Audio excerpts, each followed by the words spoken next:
বলার কিছু নাই। কি আর বলবো বলো, বলেন কি বলবো। বাঙালি যে জায়গায় যায় সেই জায়গায় তেল মারার চেষ্টা করে। সব জায়গায় তেল, খালি চলেই তেল, মারাই তেল, চলেই তেল। যে কোনো জায়গায় যাবেন কেউ তেল মারে না, এই বাঙালি তেল মারে। আর কি বলবো বাঙালিদের কথা। কোনো একটা কিছু হয়ে গেলে বা কোনো একটা ছোটো মোটো কেউ কোনো পাওয়ার দিলে, যদি হাম্মামের পাওয়ারও দেয় তাও মনে করেন যে একের অবস্থা খারাপ। হাম্মামের পাওয়ার দিলে পরে, হাম্মামের পাওয়ার দিলে একজনের যদি নিচে 3জন লোক থাকে, 3জন লোকের একদম পাগল বানায় ফেলায়, মাইরে ফেলায় একদম। কি আর বলবো বলেন, বলার কিছু নাই।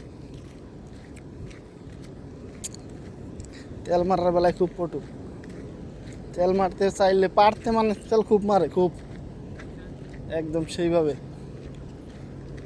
আগে পিছে মাথায় পায়ে সব জায়গায় মারে। এটা হলো স্বভাবগত তেল, পাঁচাটা, যারে কয় পাঁচাডে, এক কথাই পারতে মানে ছাড়ে না। পারলে হয়েছে, খালি চান্স পাইলে হয়েছে। যে কোনো জায়গায় থাক, যে কোনো কাজে থাক, যে কোনো কিছু থাক, শুধু একটু চান্স পাইলে হয়েছে। মানুষের নিজে একজনের সুবিধার লাগে 50 জনরে হয়রানি করে, নিজের একটু সুবিধার লাগে 100 জনের লোকের খারাপ করে, নামই খারাপ করে দেয়, দেশের নামই খারাপ করে।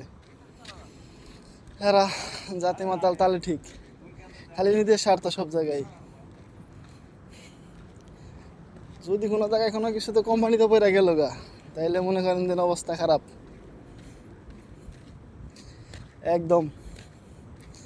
আর দালালি, দালালি, তেল, তেল মারার পাঁচাড়ায় 3টা জিনিস আমার কাছে খুব খুব চলে বাঙালির কাছে। আর কেউ না করলে এরা করে। জেনে লাগে 10 টাকা, 10 টাকা দিয়া 1000 টাকা খাওয়ার চেষ্টা করে। আর গুদ মারা খায় সেরকম ভাবে, গান্ড মারা খায় সেরকম ভাবে। বলার কিছু নাই।